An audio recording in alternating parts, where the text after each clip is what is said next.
Christmas beer. These are my 3 favorite mainstream Christmas beers this year. And by mainstream, I mean beers that are part of the permanent supply. So in November and December, you should be able to go into any Systembolaget in Sweden, and these 3 beers should be on the Christmas shelf. There are some fantastic beers that only are available locally, or you have to order them specifically, but that's for another video. We are first going to try them separately, and then also together with some traditional Swedish Christmas food. These are eggs with mayo, rom, so fish eggs, and red onion. So it's eggs on eggs, as my son used to say. Then we have cold smoked salmon, and of course pickled herring. And then we'll have some potatoes too as well. You know, just seeing the food on the table makes my mouth water. But let's start with the biggest surprise this year. Falcon is a typical macro brewery. It's owned by Carlsberg.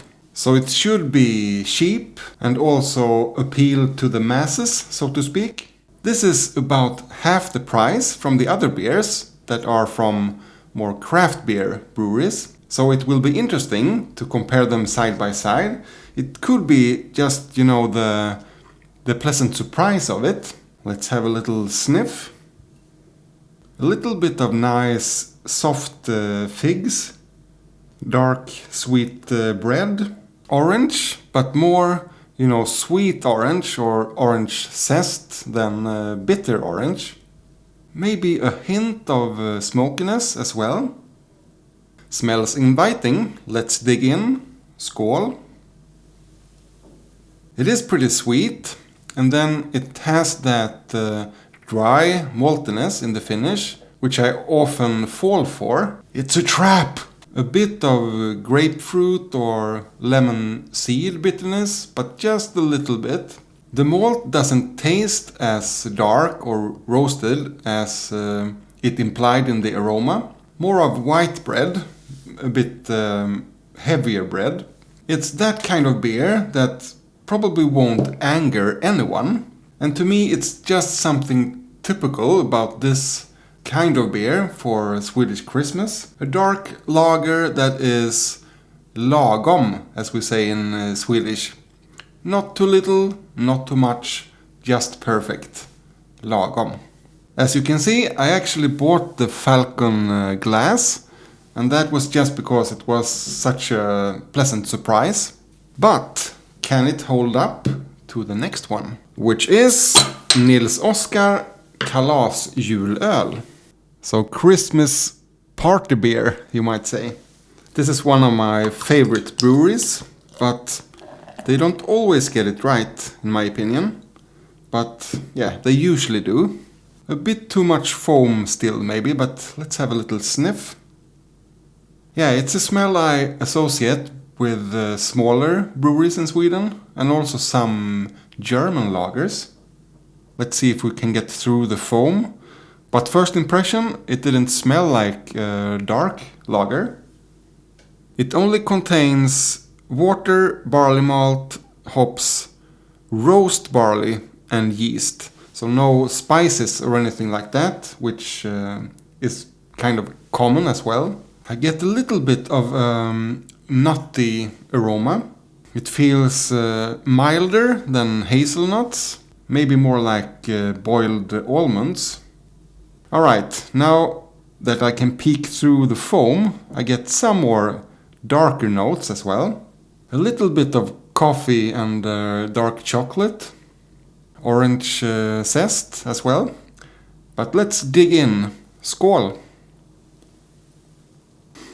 Yeah, it's also creamy and soft. That's what I like with the ones I've picked out here. Some of the Christmas beers are just too bitter, for my taste at least. And the same thing as with Falcon, the first one. You have a fruity sweet start and a more dry, bready finish. This bread tastes more though, and I think there is one of those noble European hops. The bitterness is not sharp, but more herbal in a way, and I love that.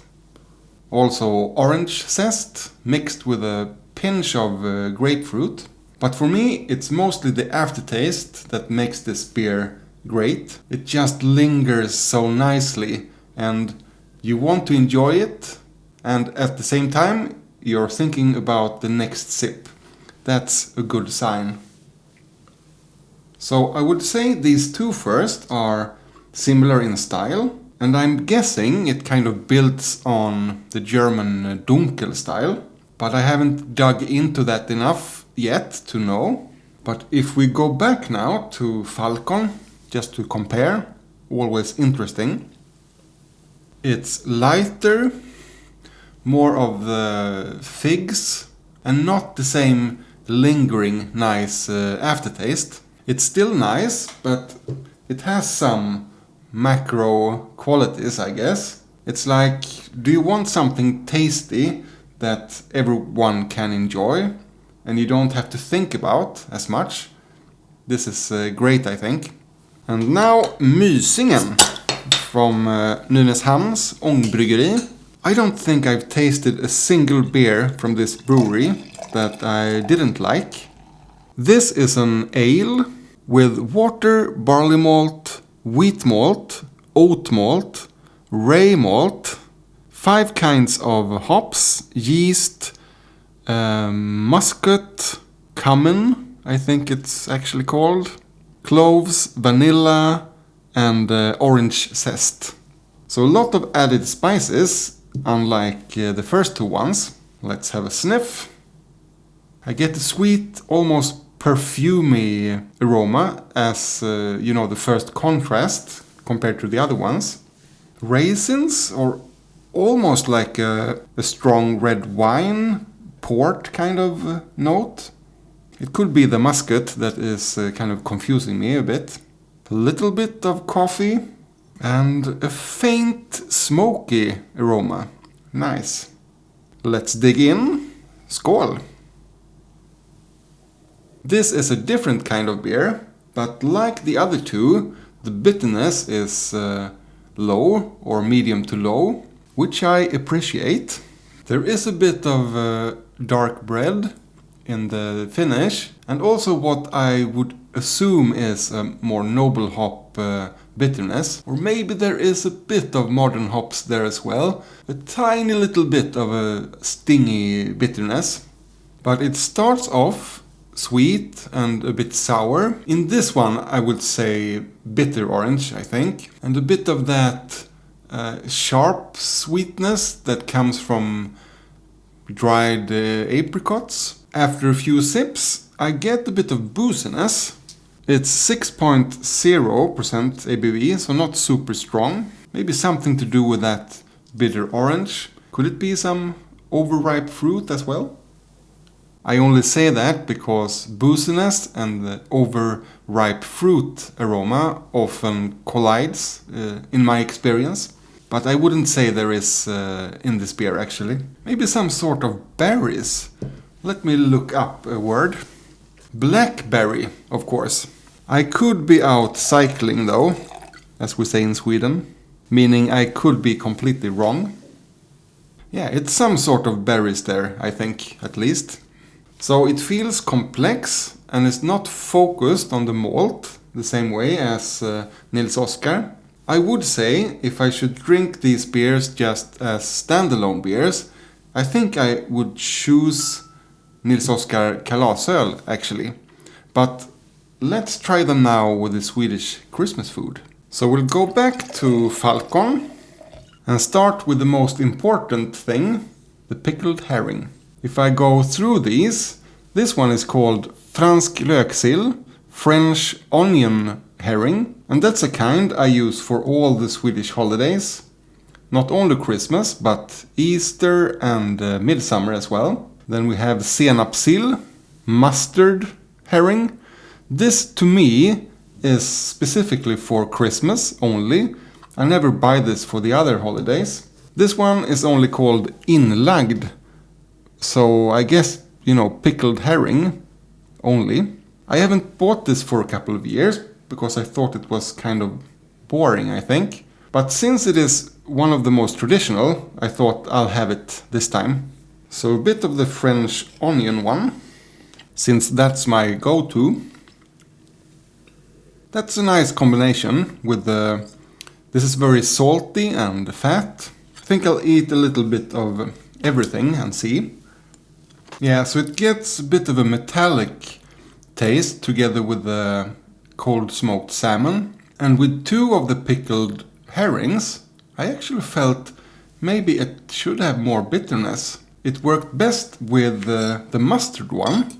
I'm not sure exactly what it is, but I think that's the sweetest one, so maybe they kind of found each other that way. And I think together with the egg it was okay as well. The rom, or the Swedish kind of caviar, is very salt. And that could kind of be a nice contrast, but it's not a lot happening. Nothing is really added, Maybe a bit of soft, sweet breadiness, a tiny bit. But let's move on to Nils Oscar's Kalasjulöl. The bottle is too small. Isn't this the dream? Drink good beer, eat nice food, and get paid doing it. I'm not getting paid. Not yet, at least. A little bit of the French herring. That combination was better than Falcon. It added some depth somehow. Maybe because the malt is heavier and more dominating. It's like you have a piece of bread together with the herring. Strangely enough, together with the mustard herring, the Falcon was actually better. It's not unpleasant with Nils Oscar, but... And note to self, the ones just called pickled herring, or inlagd sill, is still a bit boring. It worked better with the salmon. I didn't get that metallic note, and the nice smokiness goes through and kind of lingers together with the beer. Oh man, the last drops here. We must try it together with the egg. The eggs on the egg. I think especially the mayo and the beer really found each other. That was a great combination and an example of the beer kind of amplifying the food. I have only 1 sip left here, so let me enjoy this, okay? So, in conclusion, a very nice beer together with Christmas food. And it's not like with Falcon that I would have preferred more bitterness, but I don't think I would mind actually a little bit more of this either, even though as a standalone beer it's just perfect. And I don't know, I think I have to test a high bitterness beer together with the Christmas food to find the right balance, but yeah, this was great. Last but not least, Mysingen, Midvinterbrygd, so midwinter brew. I should maybe also clarify that this is just the start of the Swedish Christmas food. You usually call it julbord, so Christmas table. And there is a tradition that you have all the food up on a desk or table somewhere, and then the guests go and pick all the food themselves. And this food is maybe the first time you take, or the first and second. You usually start with the pickled herring, and then, I don't know, you can go maybe 8 times if you're really serious. And to me, the most delicious part of the julbord is the first ones with the fish and the egg halves, of course. And then when you get into the meatballs and the sausages, it's not as special, you know. And usually you are already full. So once again, let's dig into the herring. The first sip I took, I thought, this will never work. But then you get the fruitiness, kind of like a second taste wave. And what was it more? It's almost like a soft mix of port and brandy, but not with the stingy booziness. That was a great combination. Yeah, with the mustard herring as well. It just sweeps in and takes over. Maybe it's a bit too dominating. But yeah, the mustard taste actually came back. Ooh, I like this. But how will it handle the cold smoked salmon? In that case, I think Nils Oscar worked better. How about the eggs on egg?